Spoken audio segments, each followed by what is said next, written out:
What up, Grizz Nation, and welcome back to another Grizz 901. I am your host, Daniel Greer. I am a little irritated with the technical difficulties that we had.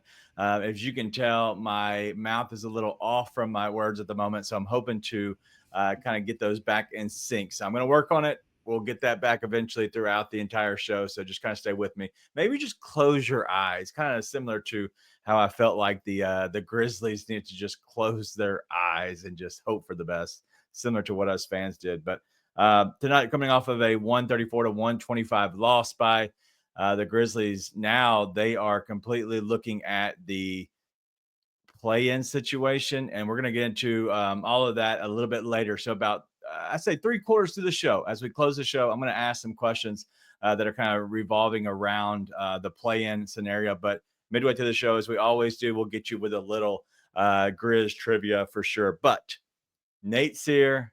I'm here. Let's go ahead and break down the entire game. Let's get to it.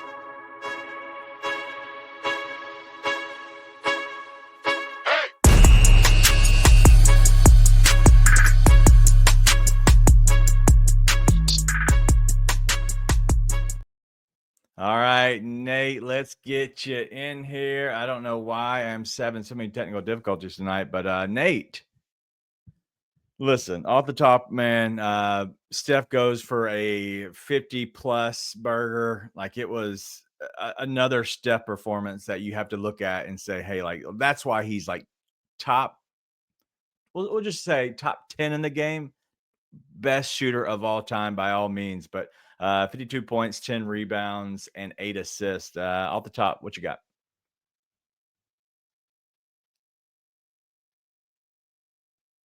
Not sure that's going to be enough, to be honest with you. Steph, best player of his generation? Hot take. Dude. Wow. That's one of those games you just like. I wouldn't even be mad if everything hadn't gone the way it's gone the past 2 months. Like, Grizz, I thought played super well that game, to be honest with you. I'm like, they played super well. The problem was they gave up 45 in the first quarter of a back-to-back, and they clearly lost their legs by the end of the game. Yep. And you like it took a Steph masterclass to get 45 in the first and to get to where they got. I mean, listen, the Grizzlies have not defended a three very well most of the year. Right. Dude, Steph's just hitting stuff that you're just like, I don't even know what you want. Like, you can't do anything about it. Yeah. Like, it's seriously like just a tip your hat. Like, I don't know what you want to do. It's not like the Grizzlies were playing terrible defense. Yeah. I don't know what you want them to do at that point. They defended everybody else pretty well from the line tonight. Yeah. Well, like, how many threes did the Warriors have tonight? That's what I was about to look at real quick. How many was it? Let me double check. They were 22 of 56, 39.3%. They hit 22 threes and Steph hit 12. Right. Listen, it wasn't a game that you look at and be like, the other guys killed you. It was the head dude that completely just beat you to shreds tonight. And so at that point, you tip your cap to one of the best of all time. Okay. That part sucks. But like, we're going to get into what the scenarios of this team are now, but let's go ahead and continue to keep going. Like we've seen now, this is 3 games in a row. Obviously the Grizzlies fired Taylor Jenkins. But then at that point, you do lose your coach. You hope that you get the I guess the firing of the coach, a little boost, right? Well, that has not happened. Right. But what you're seeing is the first quarter, the Grizzlies are, getting outplayed for sure. Right. And at that point, second quarter maybe comes and they catch up a little bit. They kind of make it somewhat of an entertaining game. Third quarter comes. They're starting to play pretty well. Fourth quarter, early in the fourth quarter, they're okay. They're back and forth. And then it's literally the last like 5 or 6 minutes. Tonight, it was the last 2 to 3 minutes where it was just the best team just running off from you and having a better player on the court and having vets that can down the stretch actually make the right passes, the right plays. No matter if they do have 2 younger guys on the court with the 3 vets for the Warriors, like realistically, they're just a veteran-laden team, and the Grizzlies have none of that. Well, and to be clear, just so Lauren, We're drinking trashy tonight. Man, I cannot do Jameson. Yeah, me either most nights, but we're going back to the land of my people for tonight. I disagree with you. I think the team has played with a little more oomph behind them. The 2 games I've got to watch, and it sounded like the Lakers game. Bro. I don't know what to tell you, dude. Morant. Sure. Whatever. The team just looks like they have more fight in them. I don't know what to tell you. Whether it's all Ja or not, it looks different. Sorry. And that matters. That matters. I'm not sitting there saying like Coach, who I still can't say his name, is sitting there going to take this team to the next stratosphere. But team looks better. Looks like there's more energy. If you want to say it's just Ja, that counts. Sure. So I disagree with you that nothing looks different. They only played 8 players tonight, which I think everybody noticed. 9 players, I'm sorry. Bagley got 2 minutes. So I guess that counts. I didn't think anything was terrible tonight. Other than the Jaren fouls. He's clearly letting his frustrations get to him, man. Like he's clearly frustrated, which you don't want to see him getting those dumb fouls, getting too frustrated. You do want to see him caring. Yeah. You know, and that quote came out the other night. Everybody saw that quote, was like, oh, it's not great. But I think the one thing is the team cares, and he cares a ton about this. And you see that. He's got to be able to control his emotions. But all in all, dude, I thought you had the John Moran experience tonight. I thought Dez actually played pretty well. Not as well as you really need him to play, given what you're working with. But Jalen Wells played well. Everybody seemed to fill the role pretty well tonight. You just went up against, like, premier Steph Curry. Yeah.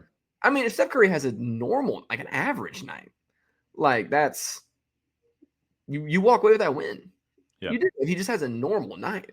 And he had, I mean – like vintage playoff stuff, like I don't know what you want the Grizzlies to do about that.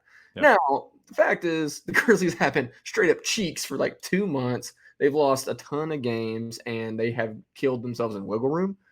But to be honest, the effort I saw against most of the Celtics game, and then in this game, if you hadn't had those 2 months, I'd have been like, man, not much you can do. Those nights happen. I don't hate this loss. I just don't. Other than the fact it's a loss, right? And you've had a lot of those lately. But yeah, well, that's the issue is all the piled up losses. But listen, I don't know what else to say. But I think Chuck very eloquently described all here. Like, let's just go increase our NIL and go get someone in the transfer portal. That's what makes sense to me, right? At this point, that's where we are, right? Let's change something completely up. But the fact is that, like, when you have a step performance like you had, especially in the first half, he very much so cooled off in the second. But like, he wasn't the reason that they ended up winning that game. He was like the guy who was completely just a complete badass in the first half, and very much was a guy who completely sealed it. But it still took the rest of their team all of the third quarter, most of the fourth quarter, without him being a big factor, which when you have vets, when you have guys that know their role, this team doesn't exactly have that yet. Like that, at that point, you have to say, like, that's just the better team. Like, and I know that you had the performance in the first half brought it, but still, I just don't understand. Like, this team is not going to win. They're not going to figure it out. I'm out on the season. Like, I think I'm done. Like, I don't care if we end up getting into the play-in or not. Like, I just don't understand how that this season anything good can come out of it, in my opinion. Is that too far off the ledge? Yes. Okay. Because if you look at the way the Grizzlies play tonight, and I agree, like, it's the Warriors carried with Steph on the bench going into the fourth. Right at the beginning of the fourth, the Grizzly legs were gone, man. Like, Jaren missed 3 straight corner threes in a row. Hold on. What are you mad about? You're saying that their legs are gone. I get it. It's a back-to-back, but you're literally playing a team who Daniel, we still haven't got anybody over 35 minutes. I know we played 5 people, but they had They had Draymond Green with 33, right? And then you had Butler 38, Curry 37, and Moody 36. Like, I get it. They played 9 people, and we played 8. I'm not saying this as a theoretical thing. I watched these shots hit the front of the rim, and I watched these balls land short for like the entirety of the fourth quarter. It's not like, hey, I sitting there and like, their legs were probably tired. No, I watched the ball come up short time and time and time and time and time and time again in that fourth quarter. But is Like, that and just that's an like, what is excuse? that? Like, if you're sitting there and you're popping off all night long, and the team was playing well all night long, and all of a sudden the ball starts hitting the front of the rim every time you go around, and Josh starts making sloppy passes he hadn't been making all game, that indicates that your legs are tired. I like that's what it looks like to me. Okay. They did have heart tonight, man. Listen, I'm with everybody. They have killed all their wiggle room. They have played terrible for 2 months, and so this isn't just another loss. This is the home stretch of the season. You need to get wins. But if you want to tell me hey, they need to get these wins. Yeah, they need to get these wins. At the same time, bro, I don't know what to tell you. I thought they played well tonight. I thought they played with a ton of heart tonight, and I think they win that game if Steph isn't just going bat so nuts all game. Like, See, he I dropped disagree. 52. I think they win that game if Steph has his like normal good night. Not just like an average night, a normal good night for Steph. Grizz win that game. I don't know what to tell you. See, I disagree. Like, I know that we're I know since everybody ends up, you fire your coach, everybody's all about moral victories. Like, I'm done with the moral victories. Like, it's too late in the season. I don't Sure. care how you lose, you lose. If it is to a 52 burger from Sure. Steph, that's fine. If it's 45 in the first half, that's fine. But like, realistically, you still lost. I don't care if he scores 30.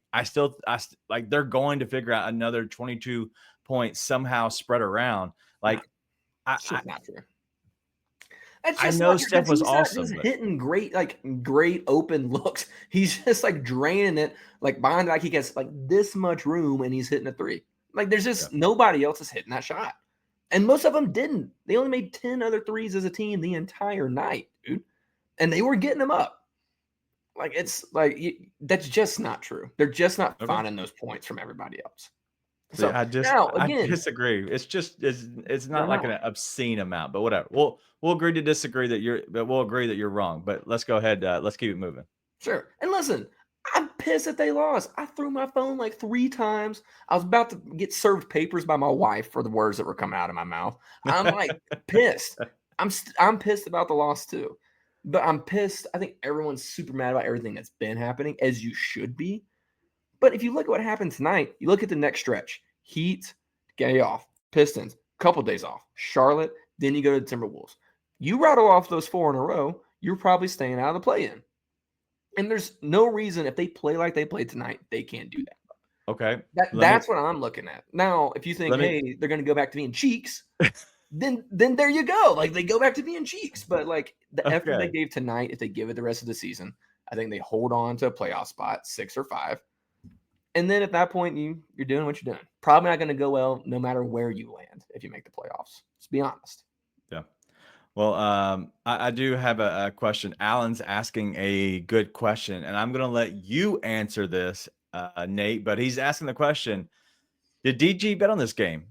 We look good outside of one quarter. Yeah, Daniel bet on the Warriors. I really thought they were going to win this game tonight, man. I Let thought they me were going just to pull this one let out. me just be honest. I bet prior to the game, and I even sent a message to coaching company, our group text, and I said, if you want to get a good number, just then this was midway through the third quarter, you're going to get it roughly about 8:50, 8:30, because Steph comes back in about 8 minutes, and about 6 or so minutes with the rest of the game is right when I think the flood will happen. It happened at 3 or 4 minutes, so I was a little wrong, but the flood happened, so we all got really good numbers, money line numbers. So anyway, I thought it was funny. Listen, I bet with my brain, not my heart, most of the time.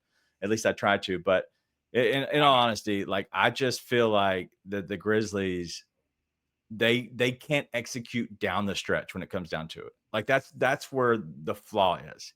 And yes, if you want to have the thought process of this team is they're playing much better. I would agree. They're playing much harder. They're playing with, much more spirited. I agree with all of that.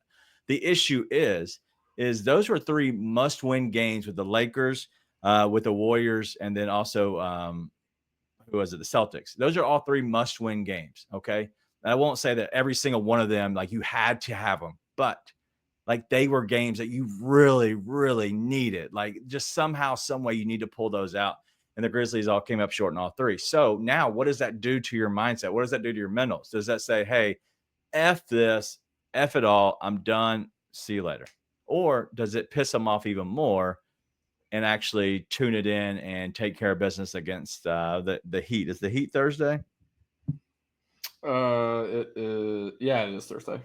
Heat's Thursday. By the way, it's a TNT game, early game. At this time, I do have a solid verbal commitment, since we're on the NIL conversations, from John Roser. So John Roser, all the Rosebuds should be tuning in, but John Roser should be here Thursday night.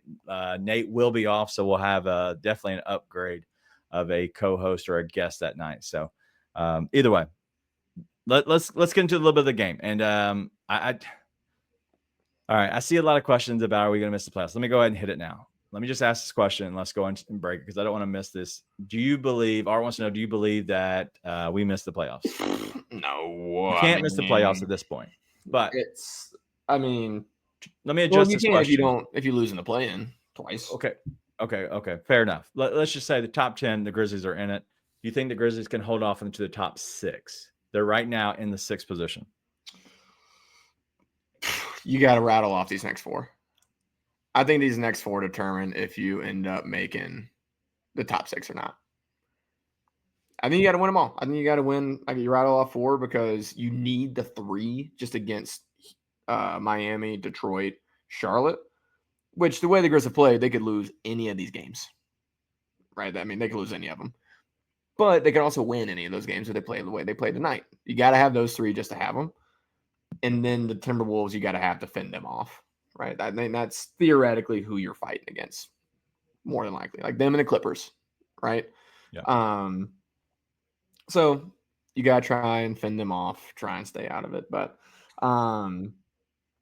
Jackson's got a good response here. Not homeless, though. That's true. Not yet. But let's see, things are going okay. But I think you have to win these next 4 to stay out of the plan.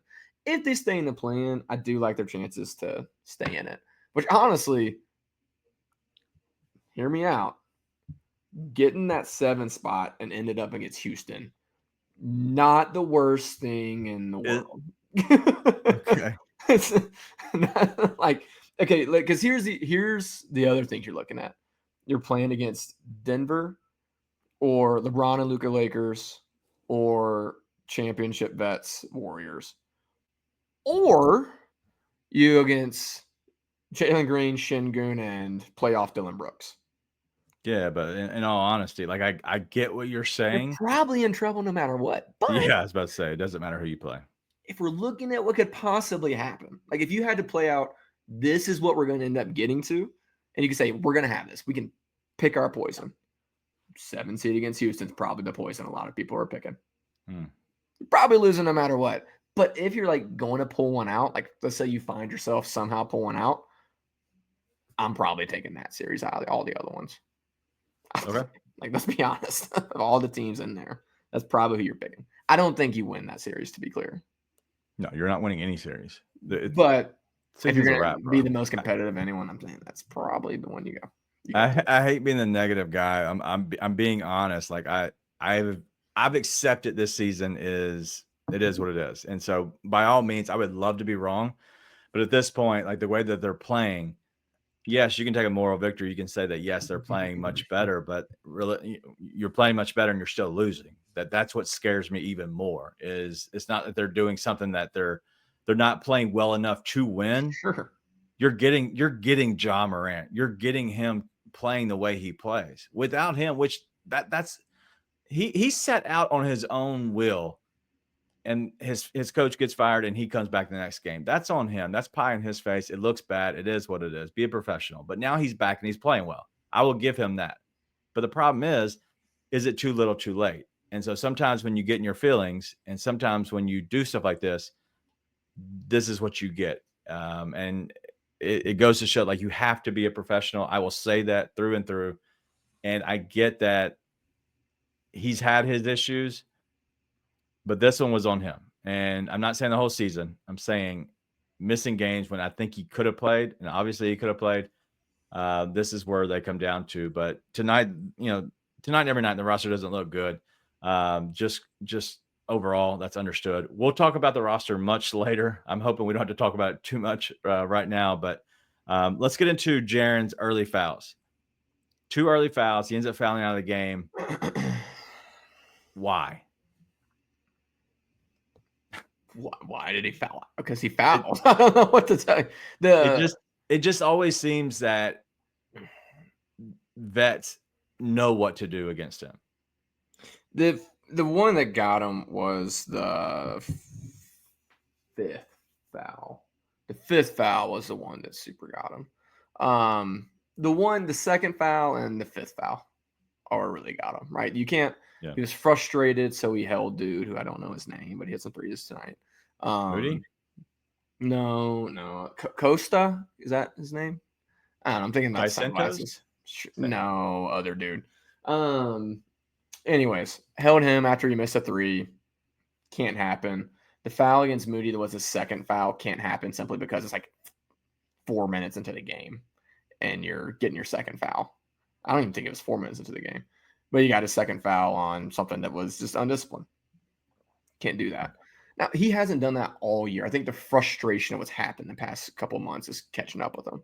He's just frustrated because he wants to win, which, again, I'm all about, but you got to be able to control all your emotions when it comes to that. That's it. Those 2 fouls can't happen, but I'm just not peeved over it. You can't let it happen. The team needs you, but I think there's a care factor there. So no, I'm fine. That's why those were the 2 cheap fouls. I've never had no issues with Jaren's care level at all. I think he gets to the point where he gets a little too overzealous, a little anxious, and that's where he gets his hand in the cookie jar, in a sense. Like that's and Art said that was Quentin Post. I'm guessing that's the guy that you're talking about. Sure. Whatever. Anyway, Jaren makes a lot of bad decisions and puts him in a bad spot. It is what it is. My problem with tonight was you have a couple bad plays. You have to figure out a way to rectify it. You have to put yourself in a good spot because, like Art's saying, it is very mental. And what happened is he got kind of over his skis a little bit, got in his head, and at that point took him out of the game. He still had a decent game just overall, but it wasn't the game that you needed from a running mate that John needed tonight. The Grizzlies needed a running mate. And didn't have it. Let's go to the other one. Let's go to Desmond Bain. You talked a little bit about it. 19 points, 4 rebounds, 5 assists. He went 4-10 from deep, just overall. And he played fine. A lot of bad turnovers. Let me look at his turnovers real quick. 3 turnovers. Wasn't terrible. I wasn't completely upset. He made a really stupid turnover there late in the game when Draymond picked his pocket a little bit. And that seems to kind of keep happening. With Bain, is it the loose handles that's so aggravating with him? Yeah, he just, they tried to make him this off the dribble player that he can be. Like, it's great that he has it, but it's always the same thing. Like, that's something that is great for him to have, but should not be his go-to. Go-to should be shots, and you got to find a way to get him open shots. Like, I think I messaged you during the game. Like, somebody's got to tell Des he's only allowed to try and take bad defenders off the dribble. Like, can't try and take Draymond Green or Dyson Daniels off the dribble. It just can't happen because it consistently doesn't go very well. But, it's the same thing. Like, how do you get him to what he needs to get to, right? And there's too many times still where the team just looks lost, which is going to be what happens rest of the season, right? Rest of offense wasn't looking great. Their offense itself has not looked great all year. Guys have looked lost. They clearly still look lost. That's not changing in 10 games or whatever it is. So maybe they can just go back to what they used to do, get them to it, but it's hard to do that when you have so many new faces playing well, right? Like, yeah, like it's just too much undisciplined basketball, too much. You're kind of like trying to get somewhere, but you don't really know where you're trying to get to. And that leads to passes into traffic that get deflected, that get stolen, leads to guys trying to create when they don't need to create and getting their pockets picked. Yeah. So team clearly doesn't have any intention of what they want to get to far too often. Yeah. Right. I've always said this, dribbling with purpose, like having purpose when you're dribbling, like you're going to get to that spot, like that's where you're going. You can get there, but the problem is too much of the hesies, the hesitation dribbles, the in and outs. Trying to create a little bit too much. These need to be purpose dribbles, purpose movements, right? Instead of the creation movements and creation dribbles. That's not what Bane is. If Bane knows, like, hey, I have a front line drive, I can get there. Like those are 2, maybe 3 hard dribbles, but they're easy dribbles. Like it's easier basketball. When he has to try to go around somebody and kind of create and juke and create and go around to get to the front of the rim, that's the issue. But Yep. eventually, if he can dribble with purpose, move with purpose, he'll be a much better player. The problem is he's having to do too much creation in this offense, and that's the issue. And Austin saying it perfectly right here. Like there's no real structure in this offense. Like there isn't. And that's the end all be all. But it was fun, wasn't great. I do want to get to John Morant here. Obviously, he was the best player on the court for the Grizzlies. 36 points, 3 rebounds, 6 assists, 5 of 8 from deep, which was very surprising to me. He did go 14 and 22, so he's like, I'll take those numbers every single game. Like the 14 of 22, very efficient, very good numbers. He did have 6 turnovers, which I'll take his turnovers due to the creation. Even though I don't like the 6, I'll take his turnovers a lot more than Baines. Baines just seem like they're just loose dribbles, loose handles. So, your thoughts on Ja? Looks like John Morant. Yeah. I mean, he would have looked like the best player on the court on pretty much any court tonight, other than the one he played on. Right? Like, looks awesome. Continues to be awesome and do what you need him to do. So, listen, if you get that night in and night out, it usually gives you a chance to win. Right. But you played against who you played against tonight, man. Steph was just so awesome, right? But I mean, he looks locked in, Yeah. right? And I don't think he has quit, right? I think he wants to prove something these last handful of games, which gives me more hope than anything else that you've seen, right? Because if he has a plan, if he's on a mission, if he's locked in, the team will follow what he's doing, right? That's what gives me hope that they can finish the season strong. Maybe if they get a favorable matchup, catch a little bit of fire, they're competitive in a playoff series at this point, right? So, but dude, he looks like himself at the end of the game. That's same thing. It's some sloppy turnovers, but I thought him and everyone out there looked like they lost their legs. Yeah, well, Ja was like, if you look at Steph, who is the OG, the one of the greats. The first half he has, right, best player on the court. Second half, Ja looked like the best player on the court. It just went halves and halves, right? At this point, Ja couldn't finish. Curry ends up being able to use his vet leadership, surrounded by other guys who are vets.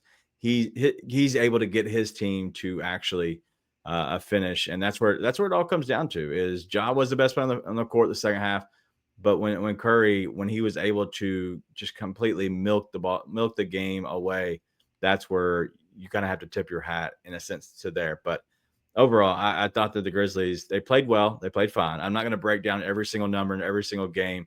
But I just want to get into a lot of what they did right tonight. But if you're watching this, if you're first time, this is Grizz 101. We are the live post game show every weekday game. I'm Nate. I'm sorry, he's Nate. I'm DG. And so if you're watching this over on Twitter, thank you all for hanging out. Go ahead and hit the like button over there. But join us over at Bluff City Media, the YouTube page. There's a lot more of you over here. Commenting as the comments they flow throughout the entire game. And so if you want your comment to be read, because there are so many, it's hard for me to get to all of them, go ahead and hit the super chat, and it'll prioritize your comment. We'll make sure we spend some time reading through it. So if you have any of that, go ahead and hit it now. But Nate, I'm going to get to the actual Grizz trivia here in about 5 or 7 minutes here. I don't want to wait too long, but I'm gonna go ahead and finish our thoughts on the game overall, and then we'll look ahead to the Heat game because I know you're not going to be here, but you're looking at something, you're laughing at something. What are we looking at? I just love that, like, Zach Edey gets a bunch of rebounds, a couple of games, and the Edey clan comes out of the woodwork again back in the show, arguing with everybody and their mother. I actually am with the Edey clan on most of it. You know, he consistently. Oh, you can't turn face and make me heel. Like, you've got to stay heel at this point. You got to be the bad guy. If you would let me finish a thought, which is crazy, he consistently looks like cheeks in the first quarter of every single game he plays in. But by God, that dude has second halves. Continues to figure it out, which is, again, all I thought we'd need to be impressed by him all year. It's not his fault the Grizzlies thought a rookie center might win them some games. Like, that's not his fault. So, listen, shout out Zach Edey. Continues to look better in second halves outside that Celtics game where he was completely unplayable. God, that was rough. But I swear, every time I'm sitting there, I'm like, God, what are we doing? Dude can't make a shot in the restricted area as a 7-footer. He turns around in the second half. He starts looking awesome. So I still think if you're going to sit there and you're going to play him, like, you have to figure out how to get him more touches early. Like, you've got to get him more touches early. You have to, because otherwise you can't. If you're going to try and play him, you're going to try and use that. You can't freeze him out. You got to let them try and get into a rhythm. Like, you just have to. Okay. What does that look like? Because that hasn't been the offense the entire season. And so I get what you're saying. I've seen a lot of touches just in general around the basket, and somehow he gets blocked, which is mind-boggling to me that he can't take the ball with force and get to the rim. I get whatever. He's still really tall, really big. Being able to just attack, he doesn't do, right? Everything is very finesse for the most part.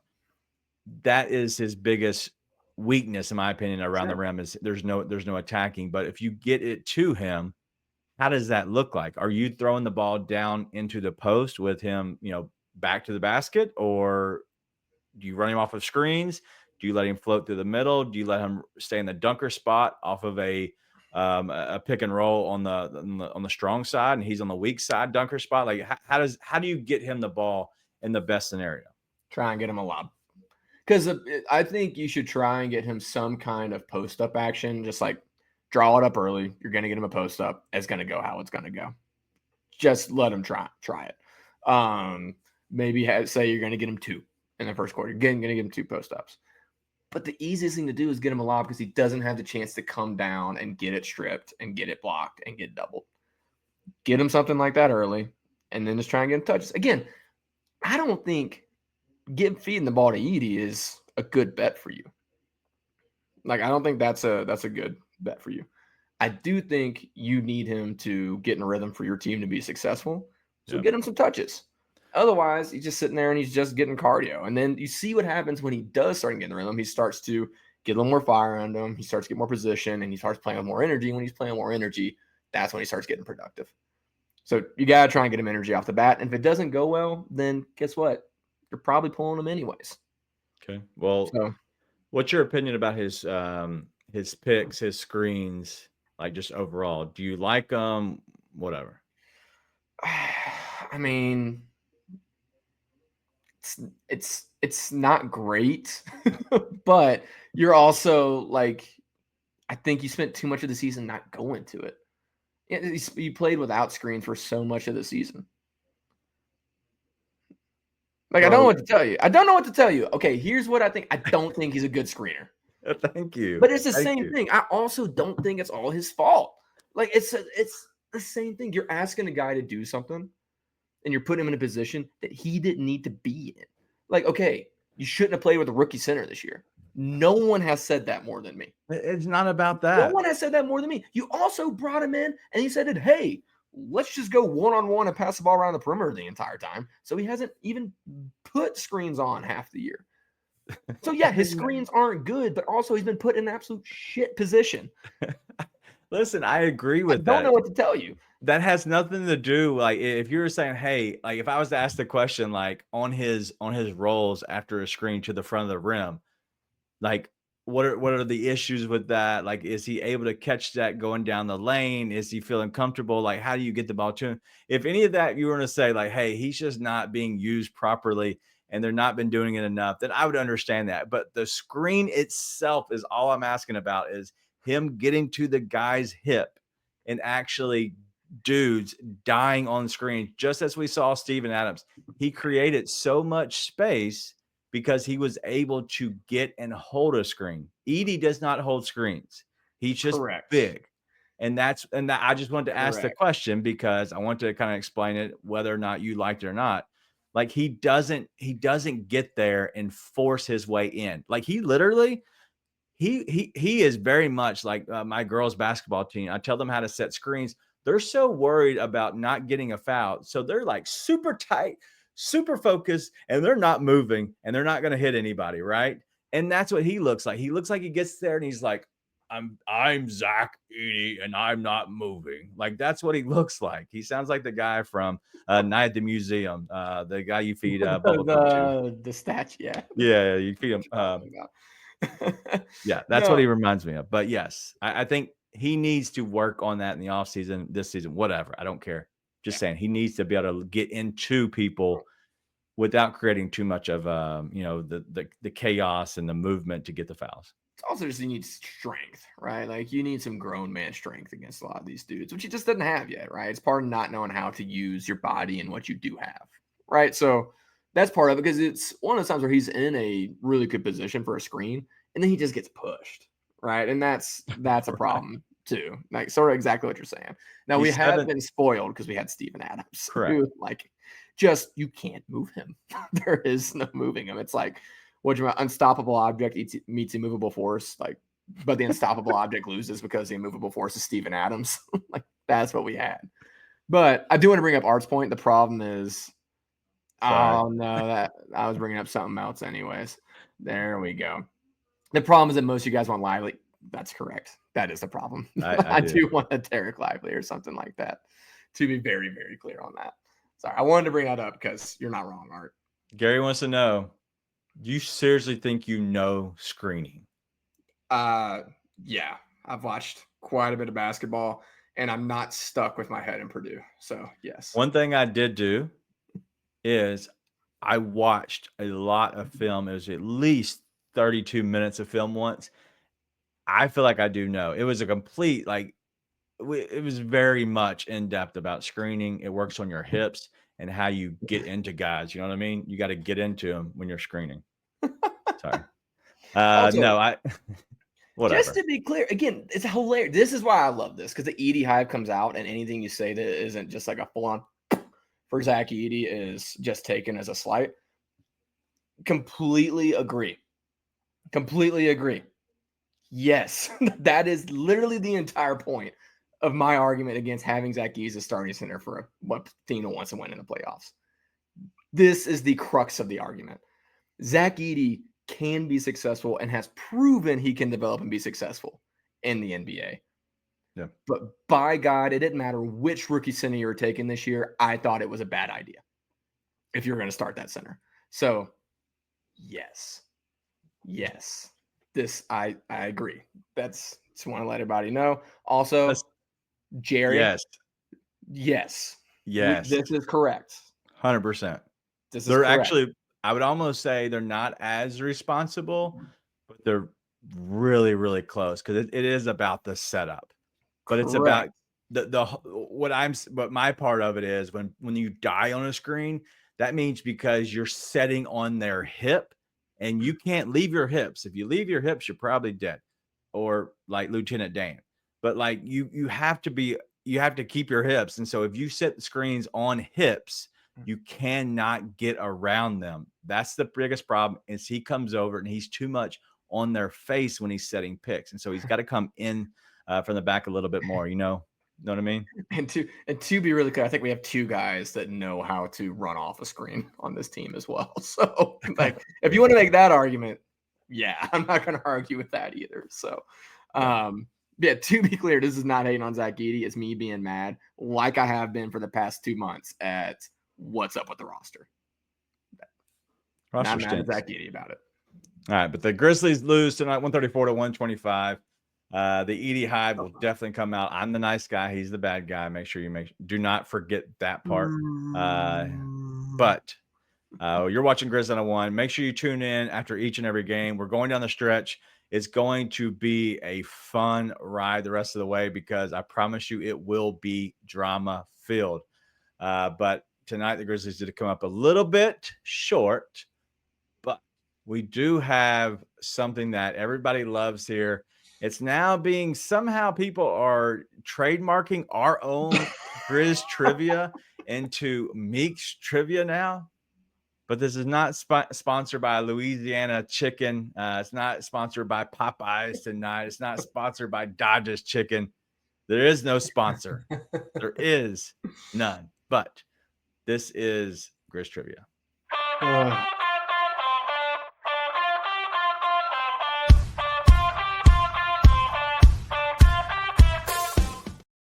All right, Nate, we got a little bit of a different look. I hope you like it. Let me know what everybody thinks, but I figured we'd kind of bring it up on the screen a little bit, have some fun. But the question for Grizz Trivia tonight is, who are the two players who have played 97% or more games this season? Two guys played 97% or more games this season. Jaron? That was a guess. I need two. It said, who are the two players? You typically do this one at a time, and it's fine. Nope. I'm sorry, didn't understand the parameters. Nope. All right, I will say Jaron and Wells. Do I have a thing anymore? Is that right? Hold on. See if this. I'm gonna see if this works. I love it. Edey. It does work. All right, so your guesses are wrong. You do have one of those guys right, though. Did you take into account the second one? Who'd you say? You Wells, said Jaron Wells and Edey. Wells and Edey. Jaron and Edey. No way. I really thought that was it. Dang. Can't be Santi because he missed all that time. Dez and Edey?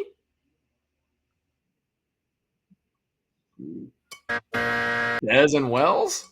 I'm lost. Hold on. I love this. I wish it wasn't like a. Hold on, it is on loop. Okay, I took it off loop, so I think I'm good now. Okay, hold on. Let me I've seen so many people that have gotten it right at this point. Pippen and Wells? Pippen and Wells.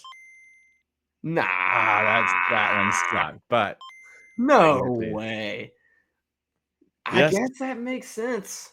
Yeah, I guess that makes sense. All right, so that's surprising. Edey hasn't hit that number.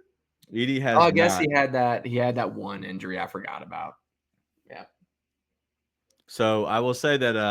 Dang. Yeah. Let me go look at it real quick. Just within the stats on the games played.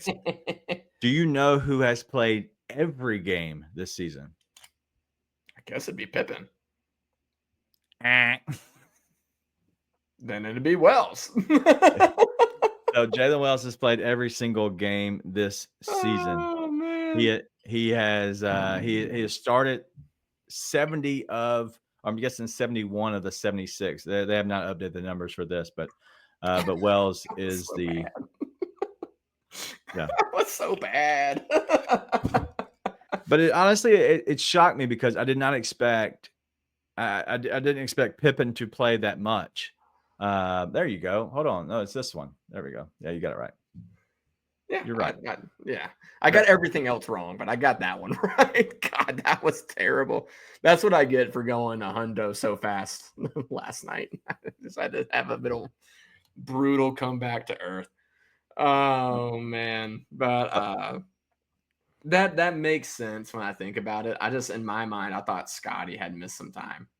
I thought Jaren was trying to get that All NBA, so he was right there, but I guess not.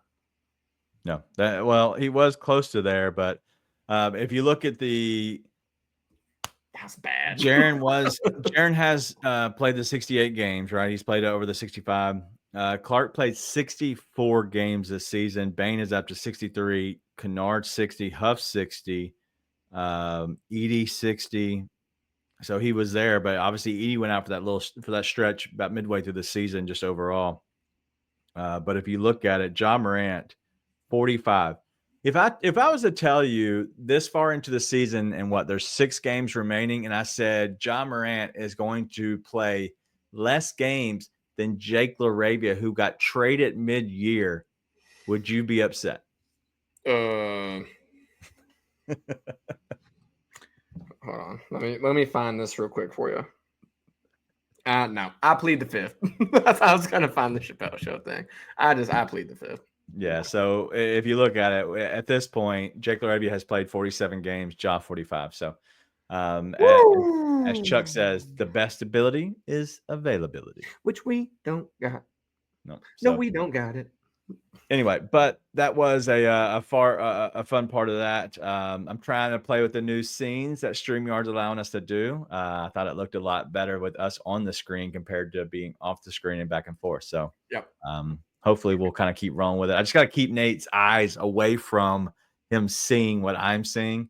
I might need to restrict his access so he can only see certain stuff. That makes stuff. it sound like you're trying to put something else on the screen. Sounds like there's some parental controls on Netflix or something. Parental controls is don't look at my trivia. Yeah. Also, Jerry, we don't think you suck either. We enjoy the back and forth with the Edie Hive, and we're all rooting for Edie. So you know the thing I saw, you saying you don't think we suck. Yeah. Yes, thank you. But Gary, I don't think Gary or Jerry. It's Jerry to us. It's Gary in real life, but it's Jerry to us. Oh, okay, Jerry. Parks. I thought it was Greer the whole time. I didn't read the name because Greer was has in here the same. Too. Okay, I didn't see it. Well, then never mind. He was. Anyway, I saw my guys. Shout out Greer. All right. All right. Let's go ahead and finish it up. We do have the Heat game tomorrow. See, it's Gary. See, that's what I thought. Watch Parks and Rec. It's Jerry. What an idiot. We talked about this. I know the first time when we were arguing about it. Yeah. I'm done arguing about it. Heat TNT game, 6:30 start on Thursday. As I said, we plan to have John Roser here unless something happens. John Roser will be here. There will be no Nate. Nate is going to be off hanging out with family. But the most needed game. Yes, because you need 4, and that's the first of the 4. So it's the most important game until the next most important game. Yeah, man, you got to be able to get a win because that team is not good. They have been playing uninspired basketball. You've got to get a win. You just got to get one in the right column at this point. I mean, again, we talked about how well the team played tonight, but the fact is you have sucked fat donkey dong for a while now, and you keep dropping these games. You've got to be able to get one in the W column. Yeah. And you got against the Heat. I thought they would win tonight. I thought they played really well tonight, actually. But beside the point, you got to get against the Heat, and then you need to rattle off 4 in a row if you're going to stay out of the play-in. Like, wow. Fact is, if you're going to stay out of the play-in, you need to rattle off these next 4. Because after that, you got the Nuggets, and then who's that last game of the year against? Mavs. Which at that point, they could be up. I don't know who holds the tiebreaker, but they could be actually up on the Kings at that point. And so they might be chilling at that point. But beside the point, I think you need to be able to go ahead and you need to rattle off. 3 of these next 4, like worst case scenario. Otherwise, you're going to the play-in. If you only win 2 of these next 4, I think you're headed for the play-in. All right. Again, might not be the worst thing in the world. So if you look at it, the Grizzlies, so Art's asking who the next 4 are real quick. Let me give you the next 6 just because we're 6 done. I can do it. Grizz Trivia. I got this. All right. Heat. At Pistons. Heat. At Pistons. Hornets. At Hornets. Wolves. T-Wolves at home. Those are the 4. The Wolves, I think, is super important if you're going to get 3 and not 4. Nuggies. Nuggets at the Nuggets. And then you got the Mavs. Mavs at home on a Sunday, a sleepy Sunday. Now, what I will say is the schedule. Let me just talk through the schedule real quick. So you have the Heat, which is Thursday, which is another TNT game, right? You should be up for that. You're going to the Heat. Let me look at what their standings are just in general. So Miami, they're fighting with the 9-10 with the Bulls. They're in the playoffs, fighting with 9-10. There's pretty much a very hard chance that they can get up to the 8. So at that point, I don't think it's too hard to say that they should not win. But it's a must-win game Thursday night. And then you go to the Pistons, which if you look at the Pistons, the same thing. Pistons right there, they're behind Indy by 2 games, probably not catching Indy for that 4 spot. They're at the 5, so they're up 1 game on Milwaukee. They want to win. Just making it completely clear, they will want to win. That will be a tough game at Detroit. But then you do have the Hornets, which is a 3rd game. So you have Thursday, Saturday, Tuesday. That helps a little bit because you do have 2 days off. The problem is it's against the Hornets, who do not want to win. So they're going to find every way possible to lose that game. It's a guaranteed win no matter what. Then you come back Thursday that same week against the Timberwolves. The problem is, all right, scheduling. Timberwolves, TNT game. It starts at 8:30 Central. I got plans that night. I'm sorry, I forgot to tell you. 8:30 game Thursday at home. You play the next day in Denver at 8 o'clock. You have less than 24 hours. You have 23 and a half hours to your next game time, and you have to fly across the country. Probably a loss. Only hope in that game is they are straight chilling for the last couple games of the season. Yeah. Like more than straight chilling. They're like, hey, we're actually trying to fight for a worse position or something like that. I sort of have that written up as a schedule loss. Yeah, it should be a schedule loss. And that's part of why I think you need an X4. Yep. Then you have Sunday at back at home. It's an afternoon game, which is going to be your 3rd game in 4 days. A lot of travel there in between, but it is what it is. But I do have a question. This is a Meeks Trivia special for sure. The simple question is, the Grizzlies, let's say they get to the play-in there, Nate, and you're the 7-8 because you can't drop lower than the 8 at this point. And we're there and we're playing whoever it might be for the 7th spot, and we lose that first game. So now you're at home. Now you're at home, the 7 or 8, playing for the 8th spot against a team that just won. You have that game. If you win that game, you are in the playoffs. You will take on the Oklahoma City Thunder. Now, I give you that scenario to say, would you rather win that and get into the playoffs and take on OKC, or would you rather lose that game and get into the actual top 14 of which would be probably the 14th? I don't think you can get the 13th spot, the 14th pick in the NBA draft, to which if you can get to the 14th pick, you actually receive your pick back from Washington for the 1st round pick, and you give them a 2026 2nd round pick. And I think it would come by the way of Boston. I believe that's what that pick is. So if you lose and you're out of the play-in, you get your 1st round pick. You get the 14th pick unless you strike it rich in the lottery and you move up a couple of spots. So you get the 14th pick back, and you give up a 2026 2nd, or you can go to the play-in and take on Oklahoma City Thunder. So even with the flattened odds, it's impossible to get the 1st overall pick with 14, right? Even with the flattened odds, that's impossible, right? I don't think it's impossible, but I think you have like a 0.1 or something like that. Adam Silver has this entire thing rigged. He's not letting you get it, just to be really clear. Adam Silver's the worst commissioner. And Art's asking, is it protected? Yes, it's protected. It's protected 1st to 14. So if you make the playoffs, you lose it. If you don't, you keep it. Correct. Yep. It really doesn't matter, man. It's subjective. No. Objectively, like on paper, it's better for the team to lose all these games and try and fall completely. Like It'd be better for the team to fall completely out of the play-in. To be honest, if that's going to be what you're looking at, because you have a better chance of getting a better pick in a pretty loaded draft. F these nerds, dude. You play to win the game. You play to win the freaking basketball game, dude.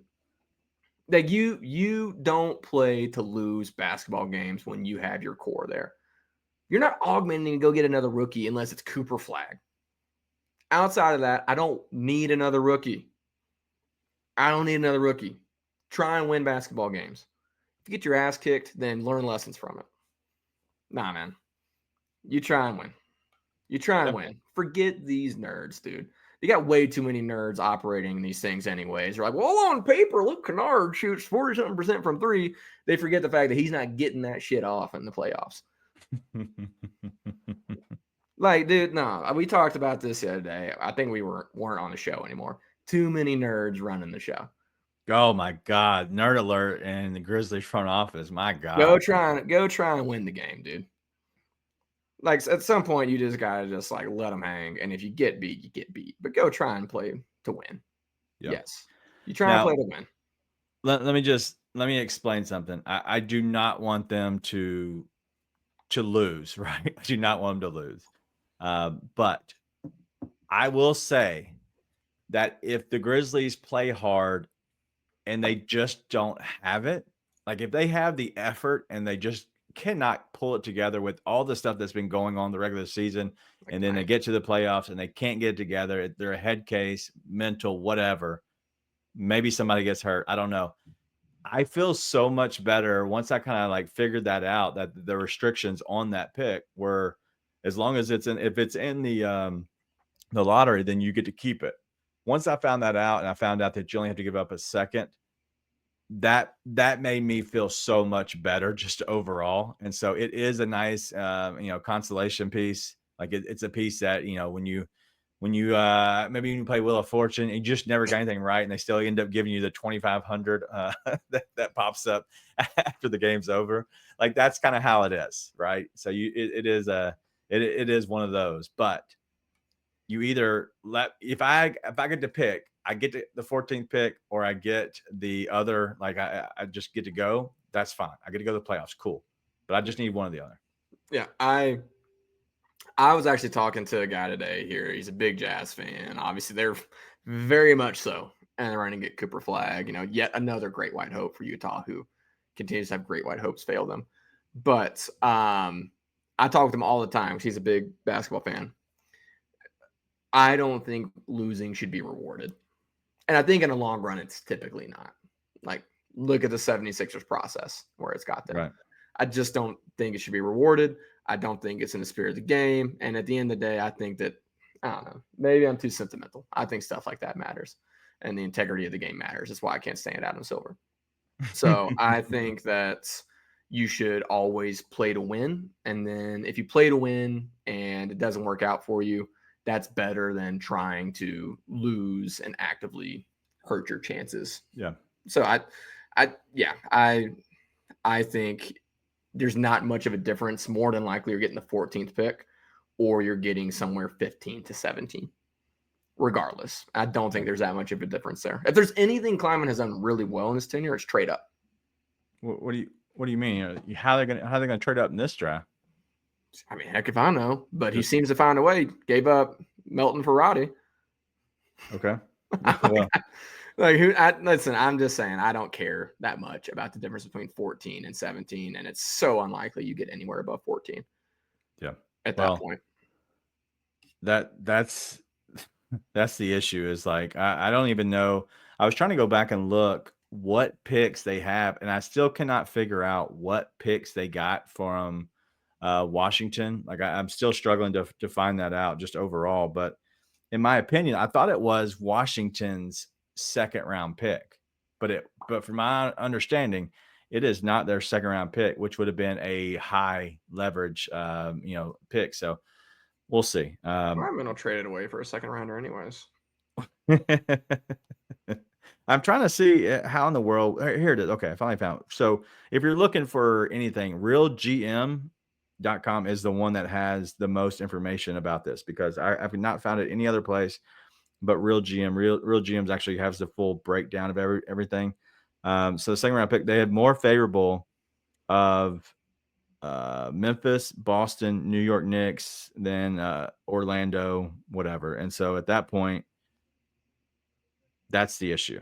And so they also had the less favorable Washington and Golden State. There's a lot of restrictions there just overall. So either way, yes, D'Angelo's saying it could be a 2042nd. We don't know. But Yeah, that's the issue. I also want to give one more shout out because the crash out's always pretty real as of the past month. I feel like every show is a crash out show. Astronomo has suggested Obi Toppin, Josh Green, and now beef stew as the answer for the Grizz tonight. And I just want to say I appreciate the crash out that those guys are going to save the franchise. And that's not facetious. I do appreciate the crash out. I think it's awesome. Actually, two of those guys actually would really like on this team. I don't know where Josh Green came from. The other two I actually can see some things for. Yep. But again, crash out's always here. Astronomo's always leading the charge. I appreciate you. Well, and as Lauren says, we're on the street as DG and Nate are getting traded to Phoenix per King Meeks. Is it too hot? Yeah, dude. Have you been to Phoenix in the summer? I have not been to Phoenix in the summer. I'm Irish, dude. I would just burn to a crisp. There'd be nothing left of me. Well, I am pretty translucent. So in the winter, you can kind of see through me at times. You can see all my veins. No. Bring this up too. I know this is completely off the rails at this point, but yeah, Lauren, that's the whole reason I want Isaiah Stewart on this team. It's not about basketball. Yeah, I don't want it for like a basketball highlights. I want it because somebody's afraid that guy's gonna destroy me. I better watch myself. We need more psychos on this team. All right, that'll do it for this show tonight. Thank you all for hanging out with us. Nate will not be here, but he says that the Grizzlies will win 4 straight games. Big dub. I'm here to see it. And so the schedule going forward, I don't believe that we have many weekends left, but we will not. So we'll be here Thursday night. Roser should be here with us after that TNT game. So it'll be looks to be usually about a 9:00 start there for the show. So right after the game ends, we'll be here. No game Saturday, but then Tuesday, Thursday, Friday, we'll make sure. And then Sunday, the only way we will do a show Sunday is if it has really like big implications.